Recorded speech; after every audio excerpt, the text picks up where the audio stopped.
Bonjour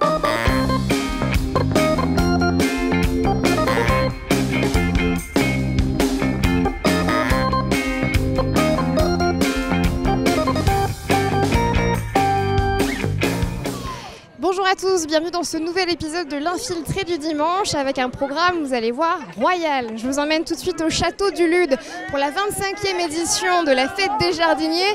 On ira ensuite du côté de Loué pour la 10e édition de la Fête du Poulet. On passera par Moncey-en-Belin pour un petit peu de musique avec la 2e édition de Festive Harmonie. Et on terminera évidemment ici avec le tournoi international U12 de football organisé par l'AS Villers. Et c'est parti.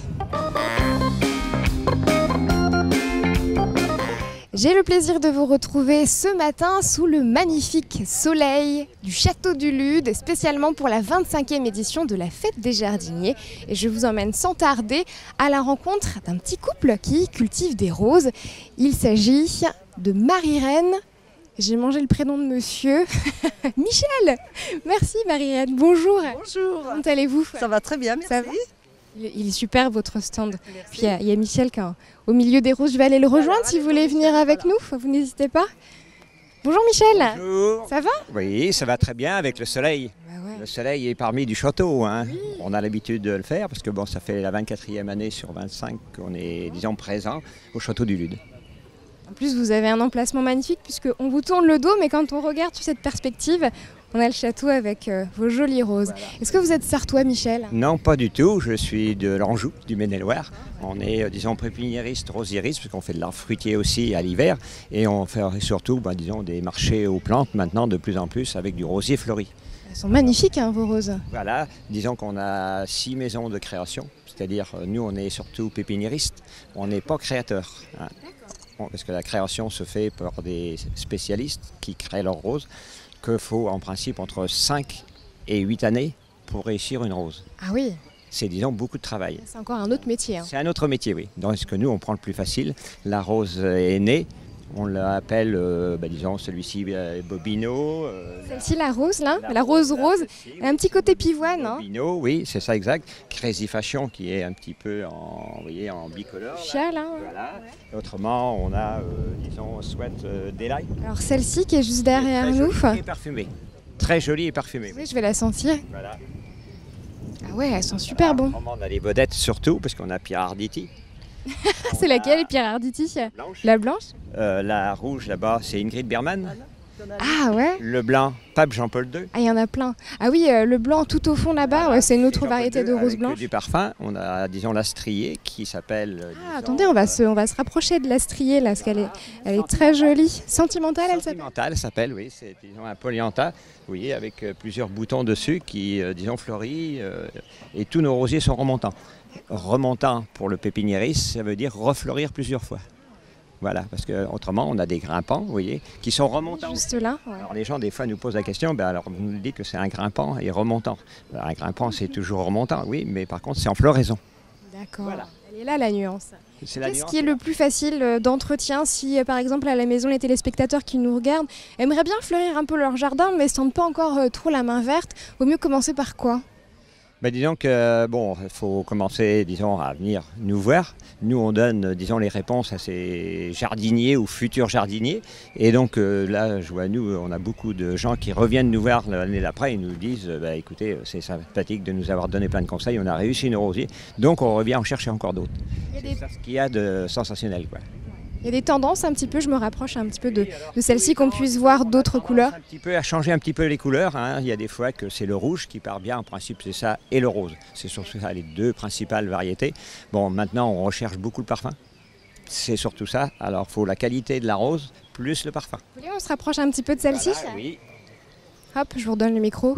Voilà, celle-ci, c'est Ingrid Bergman, un très joli rosier qui a, je ne sais pas, plus de 20 ans et qui marche toujours avec son beau feuillage. Bon, par contre, on a oublié le parfum un petit peu, mais on ne peut pas avoir tout. Les créateurs nous disent toujours, on a toujours 2 critères sur 3.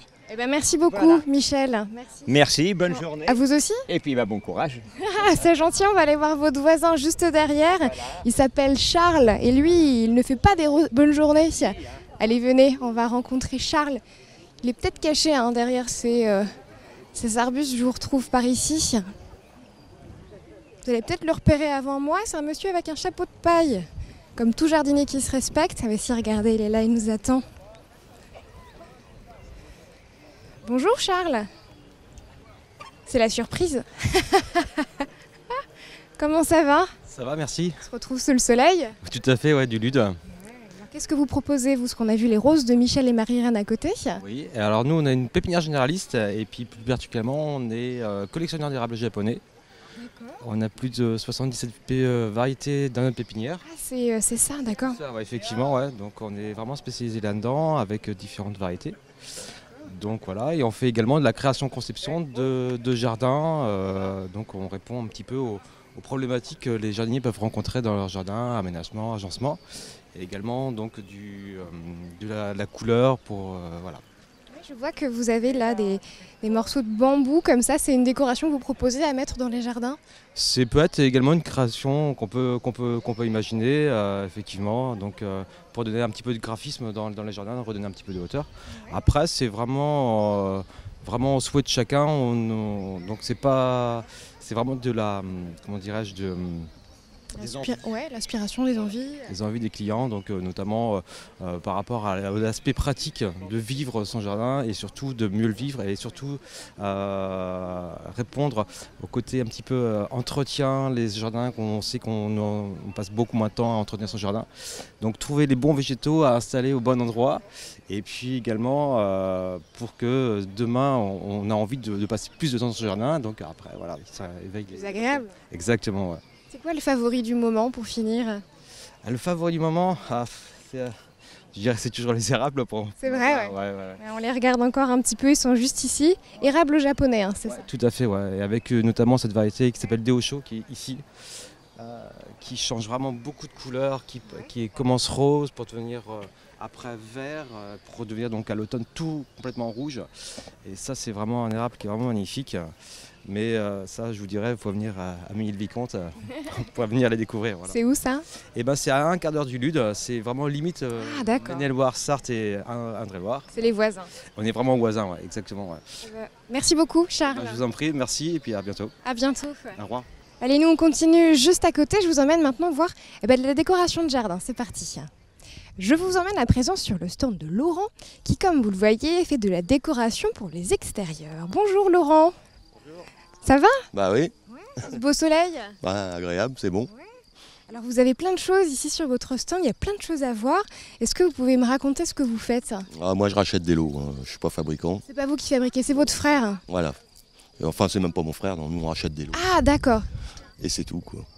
Mais alors qu'est-ce que c'est tout ça? C'est quelle matière? Ah c'est du fer madame, que du fer forgé, qui a été patiné et tout quoi. C'est joli comme tout et on met ça dans le jardin pour décorer. Voilà, exactement. Ça tient longtemps? Ah oui, bah y a pas de souci. Ouais, c'est le but, je vais pas vous dire le contraire. Bah non, bien sûr, c'est vrai que c'est pas l'argument commercial qui pourrait convenir, mais c'est très sympa. Vous avez des nouveautés, des tendances? Tous les ans, oui. Qu'est-ce qui marche en ce moment? Bon, tout. Les gens aiment bien, on aime bien décorer son jardin? Oui, après il y en a pour tous les goûts. Bon bah super, merci beaucoup Laurent. Je vous en prie, vous m'achetez rien? Moi j'ai pas de jardin, j'ai un balcon, mais quand j'aurai un jardin, je reviendrai vous voir. On fait comme ça? J'aurai même pas assez de place pour le balcon. Bon allez, à bientôt Laurent, hein. Merci. Allez, venez avec moi, je vous emmène voir Nathalie. Elle est juste en face du stand de Laurent. Et elle aussi, elle propose de la décoration pour l'extérieur. Et puis, son mari écrit des livres. Bonjour Nathalie. Bonjour. Vous allez bien? Oui, tout à fait. Je crois que c'est votre mari qui arrive. Qui arrive. Le temps attendu. Voilà. Bonjour monsieur. Oui, je vous attendais. Allons donc. Bon. Alors, vous êtes ici, c'est pour présenter notre stand. Oui, alors vos livres à la fois et puis la décoration de madame. Alors, vous êtes sur le stand de la plume et du pinceau, si je puis dire. D'abord, on va commencer par les produits de mon épouse, dans l'ombre de qui je vis depuis de nombreuses années, et qui magnifie nos cuisines, je dirais, la maison, par ses décorations. Ce sont très joli. Ce sont des objets en pâte de céramique, donc ça peut se laver, c'est pas de la pâte à sel, parfois les gens confondent un peu. Tout est peint à la main, donc c'est un travail artisanal à 100%. Oui, c'est vous qui le faites à la main. Je fabrique tout de A jusqu'à Z, tout à fait. Il y a une partie dans la cave, l'autre partie dans le grenier. En fait, j'ai une petite chinoise à mon service qui travaille et passe sa vie dans les escaliers avec des cartons, du stock, etc. On est, je crois, les seuls en France à proposer autant de modèles de porte-couteaux. On a une centaine de modèles de porte-couteaux. C'est très joli. Sur le thème des légumes, des fruits, des fleurs. C'est pourquoi nous vendons presque exclusivement sur les fêtes des plantes. D'accord. Ouais. Et vous êtes d'origine sartoise? Non, de Touraine. Ah oui, c'est pas très loin. Voilà, pas très loin. Tout à fait. C'est la combienième fois que vous venez ici au Lude? Oh, écoutez. Depuis toujours. Nous sommes des fidèles de la fête du Lude. 15 ans à peu près. Au moins 15 ans. Ah oui, tout à fait, puisque c'est la 25e cette année. Oui. Et là, depuis... Ah ouais, belle histoire. Voilà, tout à fait. Un petit mot peut-être, Michel, sur vos livres. Vous écrivez autour évidemment de la nature. Voilà, c'est-à-dire il y a 10 ans, nous avions fait un tour en Irlande pour voir ce qui se passait là-bas. Et je me suis assommé sur une poutre et j'ai commencé à écrire. Mince. La bosse de l'écriture. Et donc ce sont les 10 ans de Dog Édition. J'ai créé cette maison d'édition pour éditer mes livres. Donc c'est de l'auto-édition. Pourquoi Dog? Parce que j'ai toujours écrit avec mes chiens autour de moi, Labrador, Springer. Donc je leur rends toujours hommage. Il y a une photo de chien sur les reliures de tous mes bouquins. Ma spécificité, j'ai été décrit dans de nombreux articles comme étant une sorte de Maurice Genevoix écrivant du Charles X Brayas. C'est-à-dire, je reprends la tradition des auteurs classiques de la nature, Genevoix, Vincenot, Vialard, etc.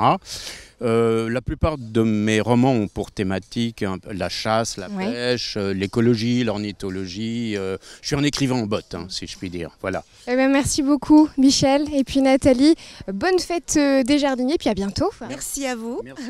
Merci. Merci beaucoup. Allez, on va terminer juste derrière. Au revoir. Avec, alors je ne connais pas leur prénom, on va les leur demander. Ils font des plantes médicinales et aromatiques. Ils sont en pleine reconversion bio.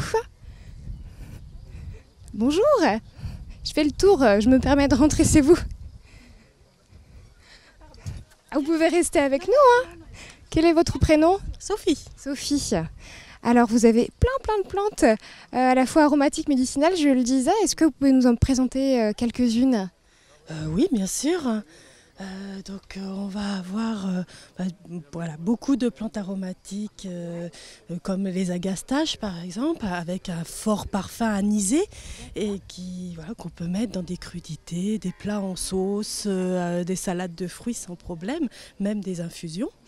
Après, il va y avoir différentes plantes un petit peu comme cette variété d'absinthe qui va vraiment sentir un petit peu le cola, bien sûr.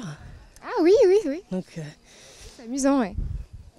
Qui parfume très très bien, voilà, c'est pareil, des desserts et différentes variétés de basilic, du shiso, du chia pour vraiment qu'on utilise les graines, les salades. Voilà, les puddings aussi, c'est très bon ça. Oui.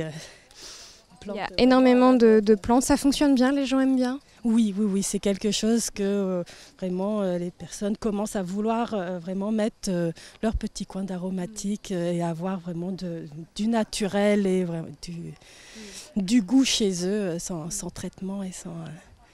100% naturel. Voilà, tout à fait. Merci beaucoup Sophie. Merci beaucoup à vous. Profitez bien. Et ben voilà, on a terminé sur une petite touche naturelle. Le temps pour moi d'enjamber le buisson, de vous retrouver et de vous rappeler qu'à partir du 9 juin sur LMTV, vous allez pouvoir retrouver un 100% Sarthe au fil du Loir sur lequel vous allez retrouver le château du Lude en intérieur et en extérieur. Allez, maintenant je vous donne rendez-vous du côté de Loué. Évidemment, c'est la fête du poulet pour la 10e édition. C'est parti.